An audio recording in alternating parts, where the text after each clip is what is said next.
Hi guys, welcome back. So England 41, Italy 18. Big bonus point win on the scoreboard for England. They'll be happy with that. Some of their play was very good, but also some areas that are pretty worrying as well. Anyway, we'll come to those. Italy, again, lots of good stuff, particularly in attack. 18 points, some good tries, but again, nowhere near winning, which is their big problem. They're still not close to winning a game. Good team, wrong league. It's as simple as that for me. But they start with one of their good points. Their attack phase play is excellent. They move the ball very quickly. They were stopping England's big forwards, lining them up for big shots, which is what they want. It was too good, it was too quick. Varney was popping out, sucking in players. And again, for a guy so young, he played really well. And I think he played better than Ben Youngs, actually, by quite a long way. Anyway, the ball movement, like I said, was too good. The ball eventually goes to the left edge and Ioane finishes really nicely out wide. 5-0 after 2 minutes. What a start for Italy. They'll be made up for that. And it kind of contrasted in the next kind of phase of play for England. England pass, I think, from Daly was garbage and just went straight into touch. Daly had a mixed bag, some good stuff, some terrible stuff, which we'll see. Anyway, finally on 7 minutes, England start clicking into gear. And again, they start slow. They've got to start a lot quicker recently. Ford, quick ball movement, triggers some nice phases of play, and Ford's ball movement and passing was just streets ahead of what Farrell's was last week. He really galvanised the attack. Sure, he's small and he was a bit of a liability in defence at times, but my God, he gets the attack going, and his tactical kicking was pretty good as well. Anyway, England win a penalty off that attack, goes to 3-5. And they actually turn down some points in this game, which is good, and they actually get tries out of turning down points, and I hope they carry on with that theme of actually being a bit more ambitious when they play other teams. I just don't know if they will, though. That's the question. Some of England's good attacking today. Will they be as ambitious against other teams? I hope they will. Anyway, on 12 minutes, quick scrum ball from an English scrum instead of keeping the ball in the scrum, which is good to see. They turn down an easy 3. Luke Cowan-Dickie takes the tap penalty, kind of Exeter Chiefs style, tap and go, multiple pick and goes, and they do bully their way over, get the try, 8-5. And why don't England attack like this off scrums a bit more, quick in and out, and launch the back? So Hill got that try. No, he did pretty decent this game, actually. 17 minutes, England are really actually attacking ball in hand. They even attack out of the 22, not in a risky way, just to gain ground. That's great. That's the forward effect coming in. I hope they keep it going. But then a really messy jackal attempt from Luke Cowan-Dickie actually gives a penalty straight back to Italy, 8-all. I mean, Cowan-Dickie actually had a really good game. That was one of his negatives, but he was very quick around the pitch, solid in the set piece, and much better, I thought. Jamie George didn't have much of an impact coming on. I would absolutely keep Cowan-Dickie as the starting hooker, but we'll see what Jones goes for if he sticks with his tried and tested. Anyway, 24 minutes, some more good attacking possession for England, but sloppy passing, and there was quite a lot of that sloppy passing in this game from England. Slade nearly scores by dribbling the ball along the ground. Slade had a decent game, did a lot of good stuff. But, the problem with the midfield, I'll talk about it now, is they're just carrying Farrell completely. Farrell was inconsequential in that game, kicked a few goals, but my goodness, I mean, Slade's there as the second skill guy. They were crying out for an Odogwu or an Ollie Lawrence in there to hit some hard lines at times. Will Eddie Jones have the bottle to drop Farrell at least to the bench, because at the moment they are completely carrying him, just not good enough, not quick enough, not contributing enough in attack. In defence he's solid enough, but I mean Lawrence and Odogwu would be just as good in defence. Anyway, you guys pop in the comments what you think there. Then we get a try for Watson, good try. England not kicking the ball straight back as I've got a feeling they might do against other teams, but they spin the ball side to side. Great try for Watson, nice step inside and gas. That's impressive. And Watson did some good stuff. He looked like he was knackered towards the end, but he kept digging in there. He had an interesting end, actually, moving into the forwards. We'll come to that. Johnny May gets stuck in. I mean, talking of the wingers getting involved, we had Watson playing as a forward for the last 20 minutes. Johnny May gets himself in the maul in the first half of 28 minutes, and the maul makes 30 metres. I mean, they knew they were rubbish last week, and they seriously got stuck in this week, so fair play to them. And it's because England are using the width. And what they do, which is quite interesting, is they don't expect Ben Youngs to get to every ruck. When you're playing wide and really shifting the ball, you don't want your scrum half having just to get to every ruck. You want players to be ready and know they're meant to play scrum half. We saw Tom Curry just play scrum half with some really nice passes as well. That's how you speed up your ruck ball, by not waiting for the 9. So that was good to see. I really like that, actually. But again, it's the mistakes that are just preventing full breakthrough. But I see where England are going with their attack. I do like it. I just don't think Ben Youngs is quick enough to do it as well, even though they're saving him making some passes. Robson looks so much better when he came on. Robson's best game for England by far. Looked more confident, passes are on the money, and he made breaks as well. Good for Robson there, not so good for Youngs. Anyway, on 33 minutes, England defence... So England definitely using the new forward arrangement. They're spreading their forwards a bit wider. We're seeing different players popping up out wide, like a Itoje, and using that new nines, those different 9s from rucks. But they definitely need a power phase. Sometimes when the passing wasn't quite on, they need a back to be able to hit it up, and no one really would. Johnny May at times he's guilty of, when he gets the ball, he's looking for a gap, and if he doesn't see a gap, he keeps on looking and crabbing across the pitch. Sometimes you've just got to go and make your own gap, Dwayne doing Van der Merwe style, and that's what he doesn't do, and England need that sort of player. Anyway, when Italy play ball in hand, they're really troubling England's slower forwards, not quite making the breakthroughs, but looking dangerous. In the first half, Billy Vunipola's work rate was good. He definitely was trying to work hard. He saved a try at one end by diving on a ball, by disrupting a ball that was out. He charged a kick down the other end a minute later. So he was working hard, but he's still definitely not up to match fitness and got replaced fairly early. But he's trying there, so fair play.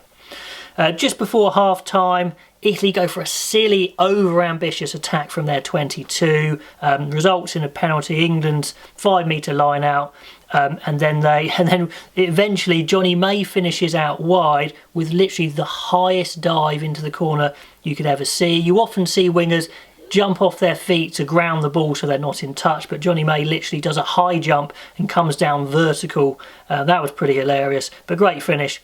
Half-time, 20 points to 8. Anyway, straight into the second half. Great kick pass from Garbisi actually to Ioane, who was really good all game. Watson looked to be treading water. Daly's tackle was abysmal. Now, if you're an outside back or have played outside backs, you know what you do is once you know you've got them in sight, the last thing you do is just try and grab them with your hands, because everyone's moving at pace and it just takes a little handoff for them to get away from you. When you've got them lined up, then you've got to launch yourself, shoulder wrap, take them down. You shouldn't miss tackles like that. Daly just doesn't commit. Once he knows he's got him, he's got to dive in with his shoulder, not grab with his hands. It's pathetic. He does it a lot. It's the worst part of his game. The rest of his game's pretty decent, but that was appalling. He's got to sort it out, or he literally just cannot play fullback. Or even wing. He's got to sort that out, and it's all in the head. Dive and commit. Some people just don't like committing to tackles. It's a problem. Anyway, pop in the comments if you agree with me there. It was winding me up a little bit anyway. Anyway, after that though, England played some good stuff. Really good attacking play. It was good attacking play from Italy, I actually wrote. And it was Watson who then reads the pass. So actually it was really good phases from Italy. Italy looking very dangerous. I think Watson realised England were in trouble and went for the interception. It came off. He goes 80 metres to score. So just a really good read from Watson there. He can read and intercept very well. So try to Watson. That's 27-11. Then Robson comes on for Youngs, which I'm not surprised about because Youngs was just poor. A lot of his passes were very high, were off target. They were slowing the attack down. Robson did a lot better, a lot more focused. As I mentioned before, he's looked a bit nervous before. Genge is on and has an absolute roller coaster of a game. Most of it not great, to be honest, but he's desperate to get involved and to make up for it. You can't knock the guy for enthusiasm, but he comes on straight away, gives away a scrum penalty. Then he carries the ball and gets smashed backwards, which happens a few times.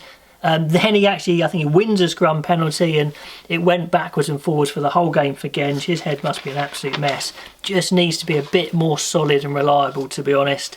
A little bit of a concern because Mako had gone off, and I think he was icing that Achilles that's a problem, and you just can't rush Achilles. I can't see him really being fully fit for ages. That worries me. Earl comes on for Billy at 8, which is interesting. I think Billy was blowing a bit, but actually England empty their bench a little bit early, and we'll come to that in a minute. England's scrum and maul is actually starting to get some dominance, particularly their maul is really mincing Italy. Italy have got no answer to their maul, big problem for them. Italy's kicking game as well is just ineffectual, they're not getting any ball back. Two big work-ons for Italy.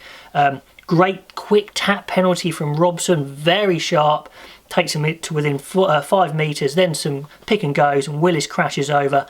He loves it. 34-11, so absolute joy for Willis there. He's looking like he's really transformed the England back row, up the pace, but then literally a couple of minutes later, huge knee injury for Willis.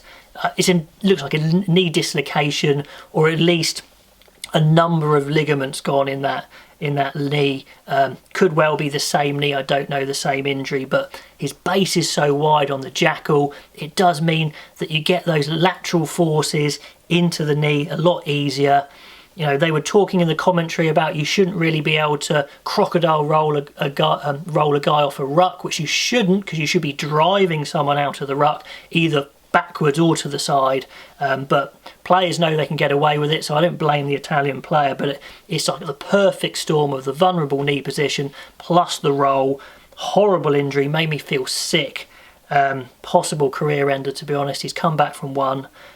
Real shame, because he was, or is, the real deal, and he played great in the 5 minutes he was on, or all the few minutes he's been on for England, so heart goes out to Willis. That was pretty sickening. And a big problem as well, even though England have a 6-2 split, they're running out of back rows and second rows, so Anthony Watson goes to number 8 in attack in the scrum, and he has to ruck in defence and attack, and he does really, really well actually. Watson does great, so hats off to him having to go into the pack. What a game for him, just bizarre game. But Allen scores straight after this, Tommaso Allen. A great try, 34-18. It was a hard line off the scrum, good tactics, targeting George Ford, who's tiny. They run over him, offload and score. Nice try. England need a player who can run that hard line, and they just don't have anyone. Farrell tried to hit up a few times, but it's just so slow, it just doesn't work.